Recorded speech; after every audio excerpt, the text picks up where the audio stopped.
Lucita, anak! Tawag ni auntie sa akin. Nasa karinderya niya kami at nasa kusina ako. Dahil naghuhugas ako ng sandamakmak na plato at iniwan ko ang kambal sa labas.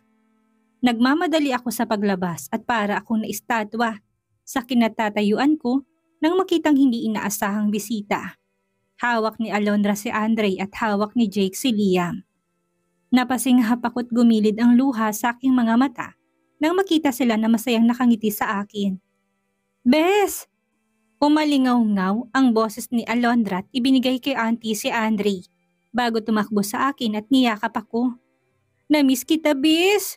Umiiyak ako habang gumaganti sa yakap niya. Kasi noong umalis ako, hindi kami nakapag-usap noon. Sinabi ko lang sa kanya na pabayaan na niya ako respetuhin ang desisyon ko. Sinabi ko lang sa kanyang lugar na pupuntahan ko at nagpapasalamat ako sa kanya dahil hindi niya sinabi kay Mr. Cheng kung nasaan ako. Naku, sa bahay niyo na ituloy yan. Iligpit na natin ito para makauwi na, ani ni auntie. Ipinakilala ko muna si Alondra at Jake kay Auntie Rowena at ito rin sa kanila. Tinulungan ako ni Jake na maghugas dahil sa Alondra nagbabantay sa dalawang paslit na humahagik-hik pa tuwing nagpipik-abu si Alondra sa kanila. Masaya ako na maayos ang kalagayan mo, ani ni Jake. Ngumiti ako sa kanya. Masaya rin ako na mukhang nagkakamabutihan na sila Alondra. Kamusta ka na? Tanong ko kay Jake. Ngumiti siya at sumulyap kay Alondra saka sa akin. Masaya naman, aniya. Lihim ako napangiti dahil napaka-obvious ng dalawa. Jake, si Isaac, nawalang ngiti sa labi ni Jake at seryosong bumaling sa hugasin. Kinakabahan na rin ako sa susunod niyang sasabihin. Last time na binisita namin siya ni Alondra, wala na siya doon. Isinama siya ng asawa mo sa States. Nagulat ako sa sinabi niya. States? Sinubukan namin siyang pigilan. Ayos lang, Jake. Panatag naman ang kalooban ko dahil asawa ko naman ang kasama niya. Nakita kong pagkunot ng noo ni Jake. Bakit hindi ba kayo naghiwalay? Nagtatakang tanong ni Jake sa akin. Umiling ako dahil hindi naman. Noong 5 buwan na nawala ka, puro tungkol sa iyong laman sa balita. Hinanap ka ni Mr. Cheng. Kahit naman na delikadong tao yun at ayaw ko sa kagaya niya. Hindi ko naman maikakaila na malaki ang tulong niya sa pamilya ko. Kapalit lang ng pagbabantay ko sa iyo. Noong una, tutol ako sa pinapagawa niya. Pero nung minaman-manan na kita, delikado nga ang maging ikaw. Sa sobrang ganda mo, maraming nagtangkang manligaw sa'yo o gawan ka ng masama. Natawa na lang ako ngayon. Nasabi na niya sa akin yan noong nagsasampa pa lang ako ng kaso kay Jason. Humingi siya ng tawad sa ginawa niya at napatawad ko naman. Hindi nga naging dahilan yan para katakutan kong asawa ko. Ngunit kumakailan lang, humupa ng balita tungkol sa'yo at napapadalas ko siyang nakikita sa bar o sa kumpanya niya na may kasamang iba't ibang babae. Baka katrabaho lang, hindi ko siya sinisiraan. Tignan mo na lang mga litratong ito, sabi niya at binigay sa akin ang cellphone niya sa kaisa-isang pinakitang mga larawan ni Mr. Cheng na may kalhalikang mga babae. Hindi ko lubos akalain na magagawa sa akin ni Mr. Cheng ito. Hindi ako umiyak nung nakita kong mga larawan. Sinubukan kong hindi magpa-apekto. Pinili kong umiti at inisikaso sila sa pag-uwi sa bahay. Hindi ko nga sinabihan si Auntie Rowena dito. Nang bababae siya bago siya umalis ng Pinas. So paano na lang kapag nasa States na siya? Yung kapatid ko, bakit pa niya sinama? Kinagabihan, umupo ako sa kama.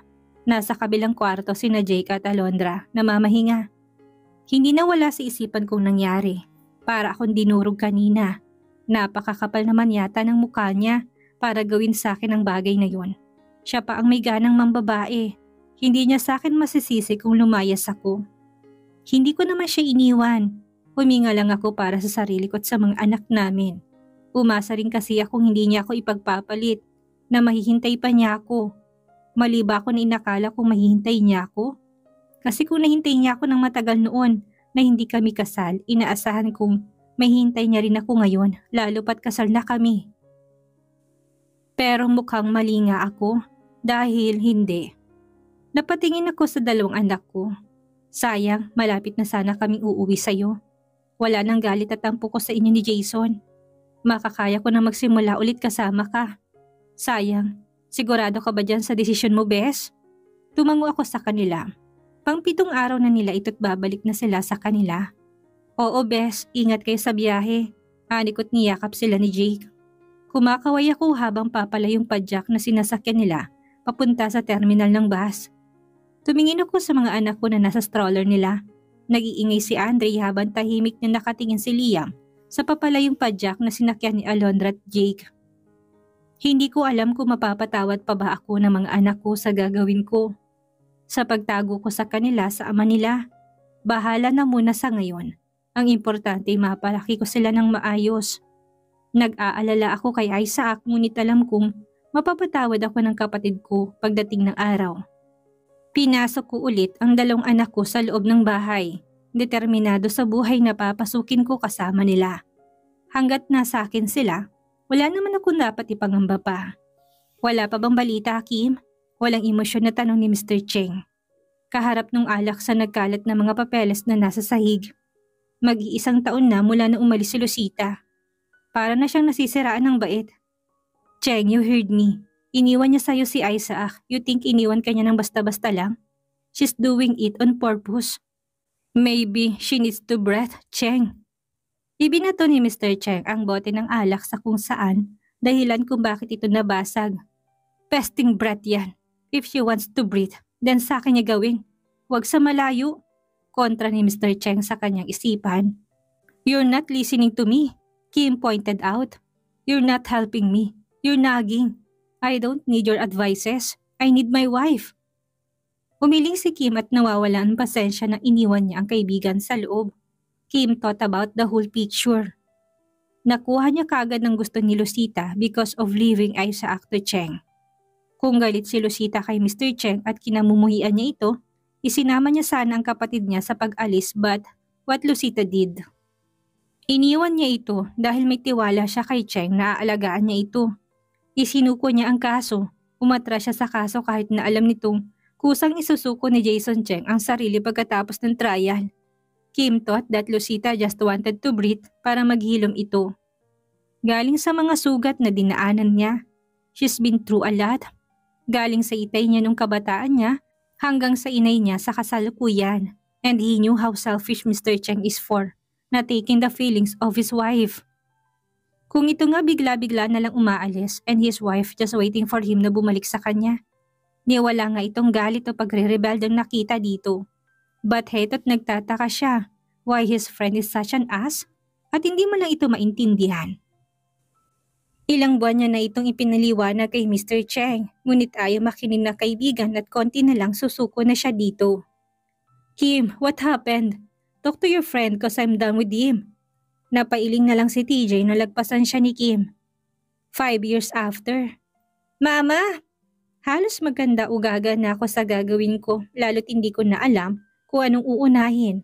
Una, kailangan ko pang magtrabaho dahil naibenta na namin ang pwesto namin ni Auntie. Dito dahil sa pampahospital niya. Nabaon pa kami sa utang. May diabetes si Auntie kaya may maintenance siya ng insulin wala pa nung mga nakaraang buwan. Pero bago yun ipabalik-balik pa kami sa ospital.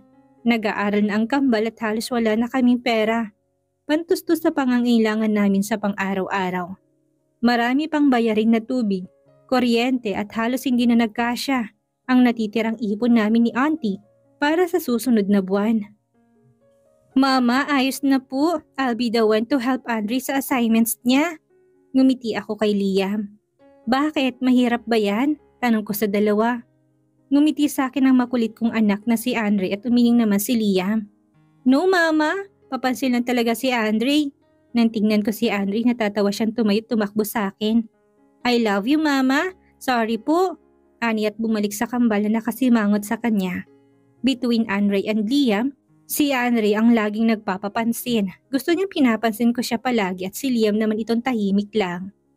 Humahanap ng timing kung kailan siya maglalambing sa akin. Kayo talaga. Basta tawagin niyo si mama kung may kailangan kayo.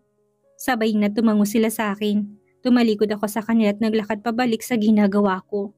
Narinig ko ang kambal na tila ba pinapagalitan ni Liam ang kapatid. Andre, stop being so spoiled. I'm not. Pagtanggi ng isa ko pang anak. Yes, you are. Busy si mama, ba't lagi mo siyang kinukulit? Alam ko naman na kaya mong sagutan yan. It's easy. Naku, mukhang mag-aaway pa tong dalawang to. No, it's not. Mahirap kaya, that is why I need mama. Depensa ni Andre sa kakambal niyang si Leah. Oh, mahirap? So you're admitting na hindi ka marunong sa math and that means mas matalino ako sa'yo. Napangiti ako sa sinabi ni Leah. He knows when to corner his brother. What? No, this is easy. Look, matatapos ko to within 1 minute. Watch. Hamon ni Andre, tila ayaw patalo sa kakambal niya. Mahina akong natawa sa dalawa habang tinatapos ang computation ko sa lahat ng gagastusin this month. Wala na talaga akong choice nito. Kailangan ko na magtrabaho. Gael offering me a job but nandun malapit sa bayan kung saan ako nakatira dati. Sa bahay ni Mr. Cheng. I'm considering his offer at dadalhin ko si auntie doon at papaaralin ng kambal doon. Dahil wala na talaga akong pagpipilian pa. May trabaho dito ngunit hindi enough yon sa mga pangangailangan namin. Mabuti yung offer ni Gael dahil malaki ang bayad. Malalaanan ko pa ang pang-maintenance si Auntie Rowena at financial para sa pag-aaral ng dalawa kong anak. Ang kinatatakutan ko lang, baka magkita kami ni Mr. Cheng doon. Balita ko'y nakauwi na yun galing States. Nakita ko sa TV at mukhang girlfriend na nga yata niya si Valentina. Wala na rin akong pakialam sa kanila. Hindi siya naging tapat sa akin. Hindi naman siguro niya nakakalimutan na kasal siya sa akin at labag sa Diyos ang ginawa niya. Ngunit ginawa niya pa rin. Kung irarason niya na hindi siya naging tapat dahil lumayo ako sa kanya, para sa akin napakawalang kwenta niya. Dapat ba maging loyal ang tao kapag nasa malapit lang ang partner nila? Kung nasa malayo, ayos lang na magloko? Ganun ba yun? Siguro kung makikita man kami, baka hilingin pa niyang annulment. Ibibigay ko sa kanya kung gugustuhin man niya. Basta hindi ko ibibigay ang mga anak ko.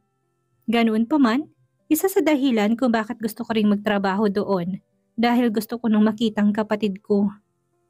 Wala na akong balita sa kanya maliban doon sa dyaryo na nagtapuan siya sa board exam at isa ng ganap na engineer. At kamakailan lang yon napabalita. Alam kong hindi niya ako basta-basta mapapatawad sa pang-iiwan ko sa kanya ngunit ayos lang yon. Basta'y makita ko lang siya ulit at gagawin kong lahat, mapatawad niya lang ako. Liam, Andre, aalis na muna si Mama. Pupunta dito si Daddy Gael niyo para magbantay sa inyo. Dahil kikitain ni Mama bibili sa pwesto natin dito at para makabayad ako ng utang natin. Ani ni Lucita habang sinusuot ng bag. Nang marinig yun ni Andre, nagmamadali itong tumayo na ikinabuntong hininga ni Liam. Mama, sama ako! Ani nito.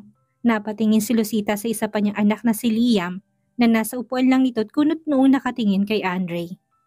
Kapag nagdemand si Andre na gusto niyang sumama, hindi ito nahihindian ng kung sino dahil iiyak ito. Liam anak, sama ka rin kay Mama? Umiling si Liam. Hindi na po Mama, sasamahan ko na lang dito si Daddy. Mag-iingat po kayo. Ngumiti si Lucita at nilapitan ng anak sa kahinalikan nito sa noo. Thank you Liam ko. Malambing na sabi ni Lucita kay Liam. Naghintay lang sila ng ilang minuto at dumating na si Gael na preskong-preskong dating. Daddy! Sabay na sigaw ng kambal at tumakbo palapit kay Gael. Oh may chance! Ang mga gwapong anak ni Daddy.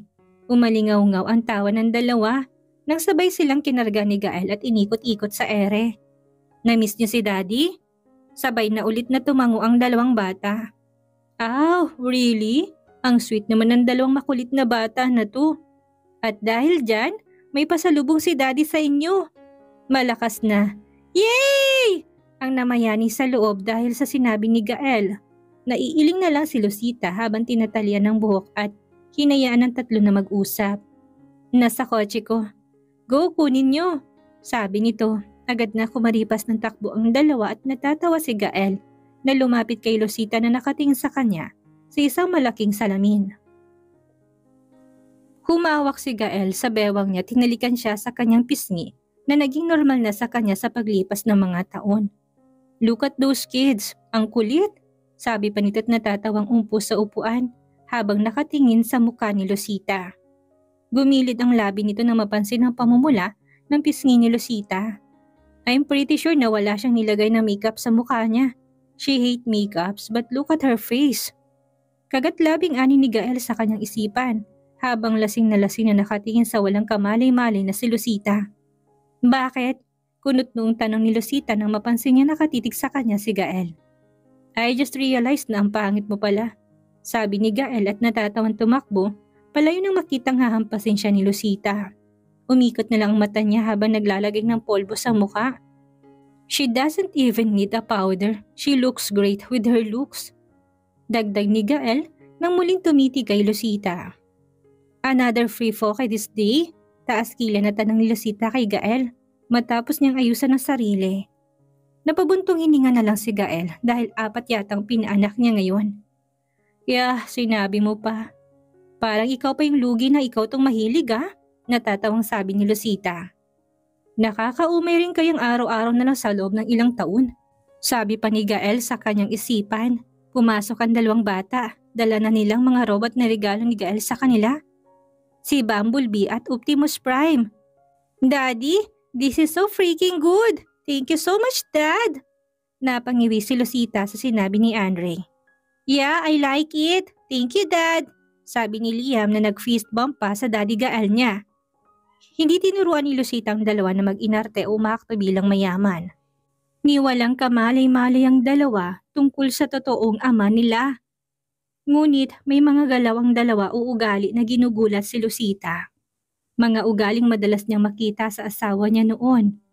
Of course, the best akong daddy Ngumiti ang dalawa at sabay na nagpogi sign na naging signature post na nila. O tara na Andre, baka mahuli pa tayo sa lakad natin, singit ni Lucita. Agad na kumaway si Andre kay Gael at Liam bago humawak sa kamay ng mama niya. Nang mawala ang dalawa, nagkatinginan si Gael at Liam. At isa lang ang pumasok sa isipan ng dalawa. Cookie time! Sigaw ni Gael at Liam bagay ni kinatawan ng dalawa at sabay pa silang sumayaw kahit walang tugtog. Pinagbabawalan ni Lucita ang dalawa na kumain na sobrang matatamis dahil sa cavity, ngunit kapag wala siya ay nagagawa ng dalawa na kumain at yun ay dahil kay Gael. Habang nagsasaya ang dalawa, parating naman sa kinaroroonan nila ang 2 tao na nasa lisihan ni Lucita, si Isaac at si Kim. Kuya, dito ba yung sinasabi nilang sikat na kainan? Bakit walang tinda yata? Kunot noong tanong ni Isaac kay Kim dahil kanina pa siya nagugutom at ang Rowenas kainan na pinakasikat na kainan sa Valencia na sinadya pa ng dalawa. Dito daw ba't mukhang sarado naman? Aalis na sana ang dalawa nang marinig nila na may tao sa loob kaya nagkatinginan si Kim at Isaac at napagpasyahang tumuloy. Naabutan nila sa loob ang isang batang tumatalon-talon habang may hawak na cookie at isang chocolate bars. Natigilan si Gael nang makitang mga taong pumasok. Ganon din si Liam na tumakbo palapit kay Gael at nagtago sa likuran nito. Nagkatinginan ang 2 lalaki nang makitang bata.